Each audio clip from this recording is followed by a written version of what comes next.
दोस्तों, मोदी सरकार में कमाल का अमृतकाल आ गया है, जहां गालियों की अमृत वर्षा अब सरकारी चैनल दूरदर्शन पर भी बेधड़क हो रही है। ऐसा अमृतमय माहौल बना दिया गया है। और दुर्भाग्य यह है कि जिन साधु संतों से हम अच्छे आचरण की सीख लेते हैं, अच्छी भाषा मर्यादा की सीख लेते हैं, उनकी वेशभूषा में आए व्यक्ति ही दूरदर्शन पर गालियां देते हैं, माँ बहन की गालियां देते हैं। दूरदर्शन का गाली कांड आगे आपको दिखाएंगे। पहले अजीत भारती को लेकर एक बहस छिड़ी है। उन पर जो SC/ST एक्ट में मुकदमा दर्ज हुआ है, उसे लेकर बहुत सारे ऐसे लोग भी उनके समर्थन में उतर आए हैं जो ऐसा माना जाता है कि ऐसी विचारधारा के विरोधी हैं, जैसे कि तहसीन पूनावाला।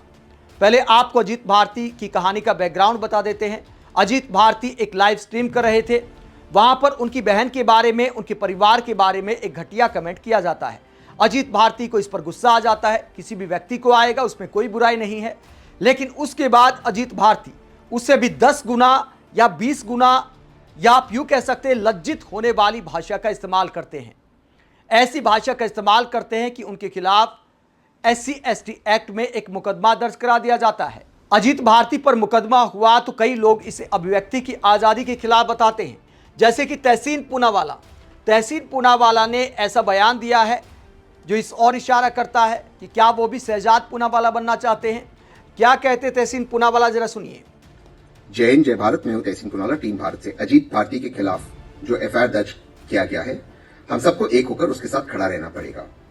अब एक बात साफ तौर से दिख रही है कि सरकार और विपक्ष एक हो गए, मैच फिक्सिंग कर रहे हैं। सिविल सोसाइटी के जो लोग प्रदर्शन करना चाहते हैं, चाहे मेरे जैसे लोग हो जो अधिकतर सरकार के खिलाफ है, या GC स्टूडेंट्स है जो अधिकतर सरकार के साथ है, सरकार चाहती नहीं कि वो सड़क पर उतरे। हाँ, टोकनिज्म के लिए उन लोगों को परमिशन दिया जाता है जो सरकार की मदद करते हैं, और उस परमिशन के बदले जब वो लोग पुलिस पर अटैक करते हैं, पुलिस पर हमला करते हैं, पुलिस को घायल करते हैं, उनका FIR भी नहीं होता। और राजस्थान में उन पर अटैक होता है उस दिन जब GC स्टूडेंट्स प्रोटेस्ट करते हैं जंतर मंतर पे, ताकि मीडिया अटेंशन डाइवर्ट हो जाए। ये सारी चीजें, ये सारा खेल हमें समझ में आ रहा है। बहरहाल, आप अजीत से इत्तेफाक रखो या ना रखो, मैं उसके बहुत अच्छी बातों से इत्तेफाक नहीं रखता हूं, लेकिन अजीत के साथ खड़ा रहना हमारा इस वक्त कर्तव्य बनता है, फर्ज बनता है। सरकार और विपक्ष क्या कर रही है? सारी रात पार्टी करते हैं, एक दूसरे को सुबह उठकर गाली देते पार्लियामेंट में, ताकि पार्लियामेंट ना चले, अकाउंटेबिलिटी देना हो।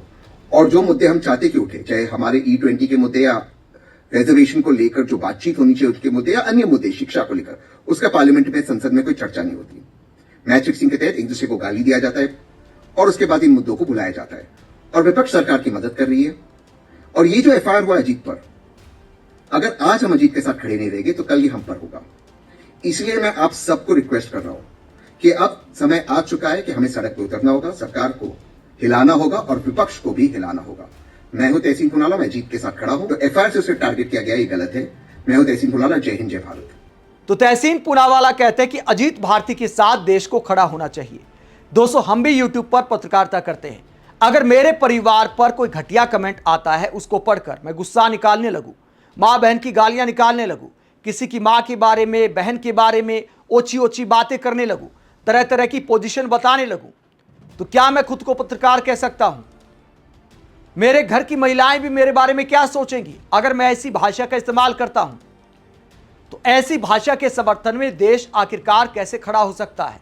और जो बार बार निरंतर ऐसी भाषा का इस्तेमाल करता है, जो विपक्षी नेताओं को गालियां देता है, जो जंतर मंतर पर छात्रों की पिटाई होती है तो कहता है कि आनंद आ रहा है, इन वामपंथियों की ऐसे ही कुटाई होनी चाहिए। तो जो सरकार से सवाल करने वालों की पिटाई पर ऐसा आनंद लेता है, उसके समर्थन में देश को क्यों खड़ा होना चाहिए? अगर कोई आपको गाली देता है, आपकी बहन पर घटिया भाषा का इस्तेमाल करता है, बदले में आप भी मां बहन करने लगे कैमरे के सामने या ऑफ द कैमरा भी, तो क्या आप अपने आप को पत्रकार कहेंगे? मां बहन के बारे में घटिया भाषा का इस्तेमाल करने वाले खुद को पत्रकार कैसे कह सकते हैं? और तहसीन पूनावाला कहते हैं अजीत भारती के समर्थन में खड़ा होना चाहिए। यहां पर तहसीन पूनावाला भी लगता है कि एक्सपोज हो गए हैं।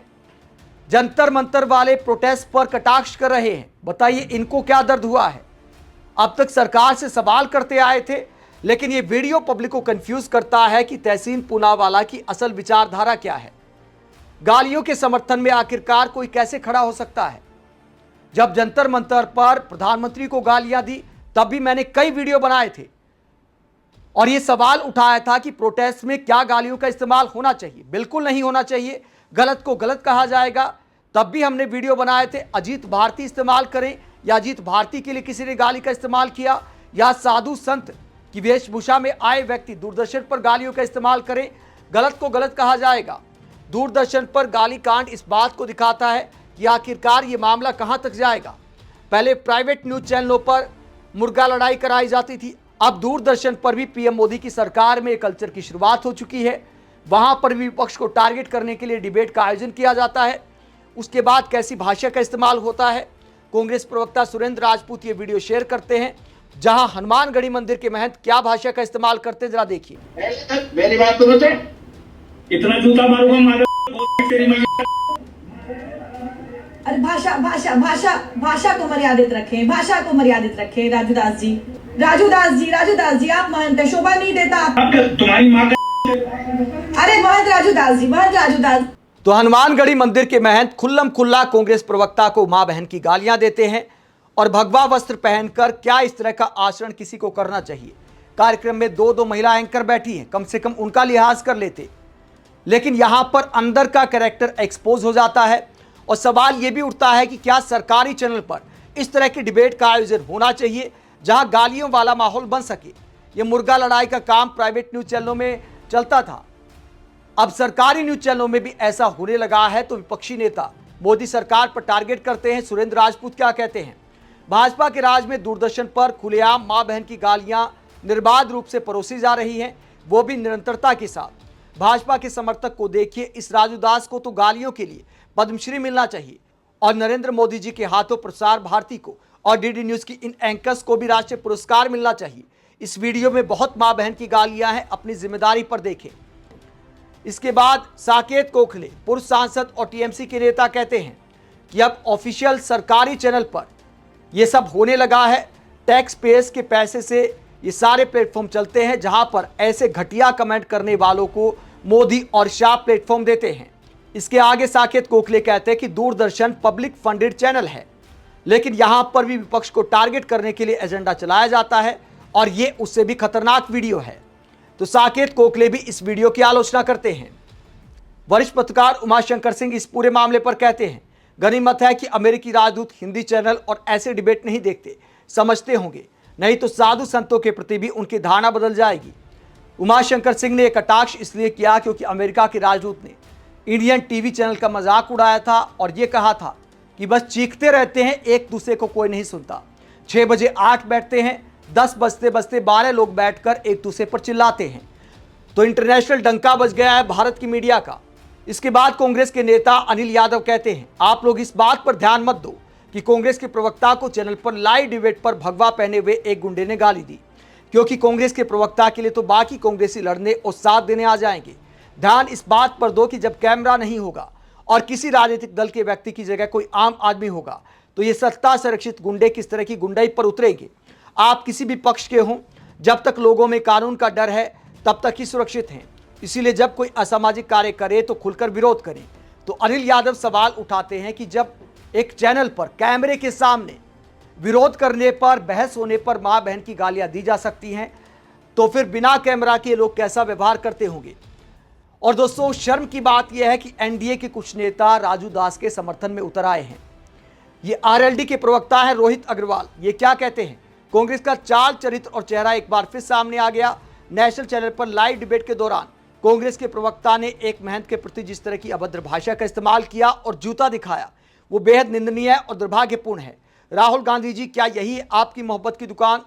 क्या असहमति का जवाब अब गाली और अपमान से दिया जाएगा? देश सब देख रहा है।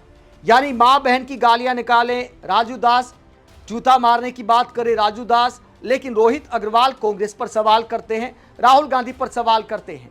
जयंत चौधरी की आरएलडी कभी विपक्ष का हिस्सा हुआ करती थी, पाला बदलने के बाद एनडीए के साथ गए हैं, लेकिन लगता है कि अब इनके प्रवक्ता भी एकदम बीजेपी के रंग में रंग गए हैं। आप इस पूरे मसले को लेकर क्या सोचते हैं? देश की बेटियों की गालियों पर कितना बवाल काटा हमारे मीडिया एंकरों ने, बीजेपी नेताओं ने। क्या राजू दास की गालियों पर एक भी टीवी डिबेट हो सकती है? एक साधु संत कैसे ऐसी भाषा का इस्तेमाल कर सकते हैं? आप इस पूरे मसले को लेकर क्या सोचते हैं? कमेंट बॉक्स में अपनी राय जरूर दें, साथ ही चैनल को सब्सक्राइब भी करें। नमस्कार।